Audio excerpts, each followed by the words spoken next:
বলবো ভাই, ইনস্টিংক্ট, মানে প্রত্যেকটা মানুষের পরিবারের যেটা ছিল আর কি, বা ওটাই হচ্ছে ব্যাপার।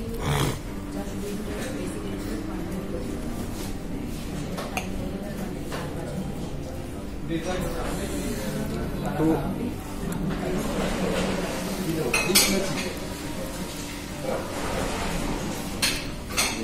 আমি দেখছি যে আমরা মোটামুটি একটা নিয়ে একটু একটু করে খাচ্ছি, দেখি ওর মধ্যেই 3টে সাঁটানো হয়ে গেছে ভাই। এবং শুধু ভাইয়ের না, ওখানে যে কজন রয়েছে সব কটা। এখানে তোমার ওই শ্রমিক শ্রেণীর কথাটা আই গেস, শ্রমিক শ্রেণীর কথাটা অ্যাপ্লিকেবল হবে, তাই না? যে শ্রমিক শ্রেণীর নেচার দেখিয়ে দিচ্ছে। একটা ক্যাটারের ছেলেকে নিয়ে চলে এসে, তুমি বুঝতে পারছো?